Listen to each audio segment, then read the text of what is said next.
Also joining us is Beda University Graduate School of Law Dean, Father Ranhilio Aquino. Father Aquino, thank you for joining us again. Welcome back to Storycon. Good afternoon, Father. Hey, good afternoon. Good afternoon, Ed. Hi, Good Father. afternoon, Ami. Good afternoon. Yeah. And of course, joining us is Ronald Llamas. Father, big debate within legal circles. Ito bang arrest warrant na ito ng ICC is applicable or not? Kasi ang pinakita ni Trillanes was an ICC arrest warrant, not an Interpol diffusion notice. Actually, the Interpol doesn't issue arrest warrants. It issues only red notices, no? Pero, whether it is an ICC warrant or not, the ICC warrant is itself a legal warrant for the arrest of Bato. Because under the relevant provision of the Rome Statute, Article 127, we are obligated to cooperate with the ICC in regard to cases that were already under investigation at the time of our withdrawal. Opo. Well, I raised that, Father, because in the last year or two, the administration's been consistently saying that they were going to apply any red notice by Interpol and not ICC because they do not recognize the ICC anymore. Of course, we're going back to pre-Duterte arrest. So the question of whether we recognize the ICC or not, it's a question of a legal obligation.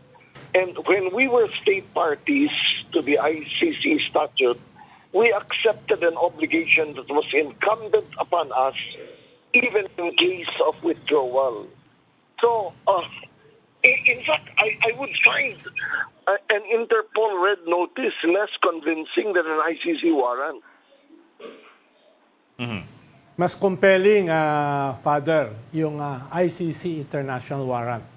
Dahil meron tayong ganong klaseng treaty obligation sa ICC. Kung yung kaso ay na-file before we left. No? And 1 year after we left. That's a point that's missed by many, no?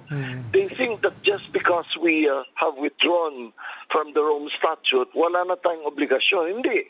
Nung tayo'y partido pa ng Rome Statute, we accepted certain obligations that are incumbent upon us, even in case of withdrawal. And that is cooperating with the court in respect to arrest warrants for cases under investigation at the time of our withdrawal. Binanggit ko yan kanina, Father, kay Attorney Torion, yung obiter ng Supreme Court na unanimous na sabi nila, may jurisdiction sa atin yung ICC because of the treaty we signed, kahit wala na tayo. Exactly. Ang sabi ni Attorney Torion, obiter lang naman yon. It's not a decision, no? Never mind Torion, because Torion will always say what the other side wants him to say, no? Kaya, Actually, very compelling pa rin yung kahit obiter yun, Father. Ami, you were asking. Yes. wala yata. Ami, go ahead. Hindi, tatanong ko lang. I'm here. Yeah, Ami, yes. Father, Go ahead, kasi Ami. ang ini-invoke ng gobyerno yung 9851 yung law natin The local law on crimes against humanity. At under that provision, yung sinight nga ni Israelito Torion, sabi niya, hindi naman daw absolute yun, dahil wala naman daw na provision for surrender. Kaya hindi pa natin pwedeng isurrender if we're going to invoke that section, hindi daw natin pwedeng isurrender si Senator Bato dahil wala pa yung mga framework for such a surrender. Tama ba yun? He's referring to Section 17. I don't know what planet Attorney Torion comes from, no? But if you read Section 17 of 9851, it very clearly provides that in the interest of justice, the Philippine authorities may decide not to investigate and prosecute if there is an international tribunal that is taking cognizance of the case. And that's exactly what's happening here. But Father, I think what Attorney Torion is emphasizing is the last line where it says the accused may be surrendered, if any, to another state pursuant to the applicable extradition laws and treaties. His argument being there is no extradition law or treaty existing anymore with the ICC. That is his argument, sir. You should read the whole section again, and you will find that the last sentence has a disjunction. Surrender to an international tribunal or surrender in accordance with an extradition treaty. In this case, the surrender of Bato de la Rosa will not be in accordance with Extradition. an extradition treaty, but in accordance with a treaty obligation we assumed Yes. at the time we were members of the Rome Statute. Yes. Okay. May two options karon eh. So, yes, Oh. I think that Article 17 should be very clearly read. In fact, I pointed it out in my last post on Facebook. No, the last sentence has a disjunction: surrender to an international tribunal or to another state in accordance with extradition laws. So, the first part, surrender to an international tribunal, that's exactly what is asked for by the warrant of arrest. And I think that by virtue of 9851 Section 17, which was again used for Duterte, that would apply to Bato in this case. Actually, Father, we are also pointing that out na parang there was a slew of petitions filed by the Duterte family with the Supreme Court in March last year after the arrest and surrender of the former president. But the Supreme Court has not acted in favor, actually has not made any decision on the TRO and habeas corpus petition for more than a year already. Which only means that what we did was legal. I want to comment on that, no? Because if you file a petition for a temporary restraining order, that is in the nature of an urgent petition. Yes, Father. And when the Supreme Court does not act on it, it sends you a signal that the Supreme Court does not see any merit in the petition. Opo. Otherwise, it would have intervened. Had the Supreme Court discerned that constitutional rights were imperiled by the surrender of Duterte, it would have acted and issued a TRO. It did not. It did not. So, Father, in a way, yung kanilang hindi pagsagot for Is more an than answer. a year is an answer. Yeah, in fact, that constitutes a refusal to grant the TRO. Yeah. Kasi a TRO is urgent in nature. And if the court does not grant it, that means it does not see urgency. It does not see a right that needs to be urgently protected. Father, So, Father, kung walang TRO ngayon, eto, nag-petition si Senator Bato, kung hindi i-issue yung urgent TRO, the government can go ahead and arrest him, ano? Of course it should. In fact, I find the actuations of the Senate highly offensive. No? Yeah, yung isa pa yan na pinagdidebatihan ngayon kasi sabi ng Extending Senate, so-called well, nagkaroon ng protective resolution custody. ng Senate eh. Hindi naman korte yung Senate eh, di ba, Father? Now, Bakit sila? Exactly. In fact, this whole concept of protective custody is a fiction that they invented yesterday. Actually, the only immunity allowed under the Constitution is immunity of the members of Congress from arrest while Congress is in session if the penalty of the crime of which they are charged Less than does 6 not years. exceed 6 years. 6 years. The crime of crimes against humanity is punishable by 40 years. So there's no immunity there. But you know what offends me more is that in doing this, the Senate sends the people a signal that you can seek refuge in the Senate against the processes of law if you are one of them, and that's never good for the rule of law. Di ba, Father, illegal yan? Parang harboring Exactly, a fugitive. That's on the level of harboring a fugitive eh. Yes, that's correct. That's correct. And obstructing justice. Yes. Obstruction of justice, yeah. Pwede silang filean, Father, yung mga senators, di naman sila immune from suit eh. That's correct. That's correct. Yeah. Pero tingnan muna natin Obstruction kung of more than 6 justice. years yung punishment. There's a 6-year rule eh. Hindi, available naman obstruction of justice. Hindi magiging problema yun dyan. Father, so, No, so for me, it's a matter of being statesmen. Yeah. Acting like statesmen and setting an example of statesmanship for the entire country. Nakakahiya eh. Nakakahiya. Parang mahirap 'yon para sa ating senators, Father. Which is very sad. Which is very sad, no? Father, how do you see any way out of this impasse? Kung walang ilabas na TRO ang Supreme Court anytime soon, paano kung humaba na naman isang taon mahigit yan? And the Bato does not want to come out until may ilabas sa TRO ang Supreme Court. Mag-iintayan yan. There is actually nothing to prevent law enforcers Correct. from entering the Senate premises, Yeah. the Senate building, to physically arrest him. The Senate does not enjoy immunity of premises like diplomatic premises. It's not a diplomatic premise. The only reason na NBI withdrew yesterday was out of courtesy to Cayetano. But if they continue acting in a manner that thumbs their noses at the law, I think that the law enforcers should make clear that there is still a rule of law. Because mawi-weaken kasi yung ating rule of law kung hindi nila i-implement yan. May courtesy, Correct. may I agree with courtesy, may courtesy, pero may limits din mismo ang courtesy. It's just courtesy. That's correct. Courtesy has no legal backing. Yes. It may end up looking like camaraderie. Yes, like si Ed Corchus, ako Yeah. hindi. Pero In fact, that's how it looks now to many people.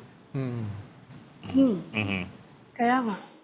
at saka sino magagalang sa batas kung hindi mo kayang i-implement? Sasabihin nila, bakit ito, senador, hindi nyo ma-implement, but sa akin pwede. Diba? Exactly my point. Exactly my point. So, in fact, the senators themselves should convince Bato to surrender peaceably and allow the process of law to take their course. I think in the past arrests made on senators while in session, in the case of Si Laila Laila de de Lima Lima. and Trillanes, they were arrested in premises but they surrendered. Actually, they surrendered. I think after discussion with the Senate leadership. So in other words, nagkasundo sila na With no fanfare. Diba? nagkasundo sila na will give up para hindi na magkapahiyaan ng institusyon. In fact, was it the more embarrassing yung nangyari na instead of facing the NBI persons like a gentleman and a statesman, Bato engaged in a race with them rushing up the stairs The and Papa. later on claiming that he was wrestled to the ground when it was very obvious that he tripped and The fell while Pasha. trying to evade them. That was really shameful. Yes. Parang natural sa Senado yon, Dean. Ikaw Ano talaga. Si Ronald Llamas po yan. Si Ronald Parang Llamas. it's so natural. Yeah. But Ronald, alam mo, Ronald, for me, that's very sad.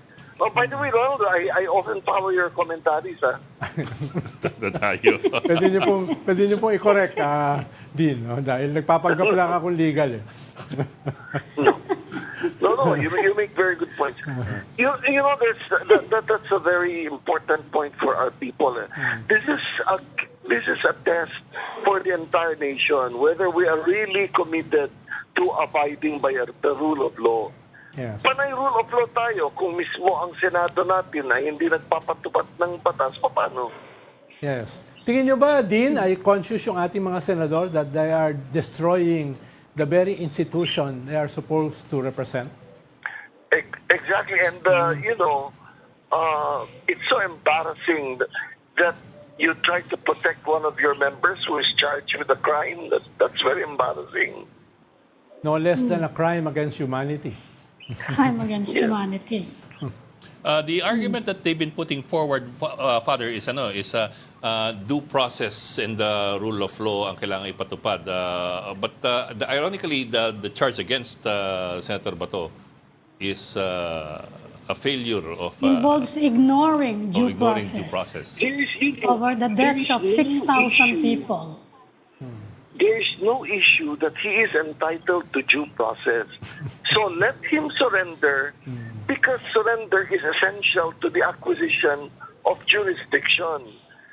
The court acquires jurisdiction over the person of the accused by surrender or arrest. The moment he is arrested, then he will be accorded due process, like Tigong is now receiving due process by being tried.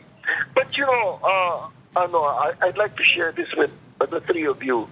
Why is he appealing even to the very same president whom he has lambasted several times? Why is he appealing that he should not be handed over to the ICC? Because he knows that he cannot have his way with the ICC like he can even have his way here in the Philippines. Correct. Pero option ba yun, Father? Option ba yun for the Philippines to investigate and try him in the Philippines for 9851? Kasi pwede can naman doon do na that. We can belated, do it that. will not affect the ICC case. Yes. We Separate. can do it. We can try it. We can investigate and try it ourselves. And under the complementarity doctrine of the International Criminal Court, if we have taken cognizance of it, investigated and filed cases, then the ICC will yield to our jurisdiction. Ah, Yeah. so they will stop, huh? Yeah. Yes, because the role of the ICC is complementary only. In other words, it comes in when the state concerned is unwilling or unable Unable. to investigate and to try. And you know, many times it is easier for the state to surrender the person to the ICC because when a person like Bato or Digong have so many rabid supporters and they Yeah. can stand in the way of the efficient dispensation of justice, it is easier to surrender them to the ICC. Yes. That's why it's the court of last resort. Ah. Yeah. Okay. So hindi pala pwedeng parallel investigation kasi yung isang sabi, even if we try some of the co-perpetrators dito sa Pilipinas, it will not stop the ICC kasi hindi daw pwedeng belated prosecution on our part. Naumpisa na daw You ng ICC yung kay cannot, Digong, kaya pwede nilang ituloy. However, you cannot try them both. You cannot try them for the same offense. Once before the Philippine authorities, Philippine courts, and once before the ICC. Well, it's possible that you try them in the ICC for some crimes and in the Philippines for other crimes. But the more efficient thing is to let the ICC do it. Yes. Okay. Okay. Okay. We'd like to say thank you to San Beda Graduate School of Law Dean, Father Ranhilio Aquino. Father, thank you for joining us this Thank you afternoon so and thank you much, for your too. insights. Salamat, Thank you so Dean. much. Thank you, Father. Thank you, everybody. Thank you, Ronald. Thank you. I mean, thank you. Ingat po.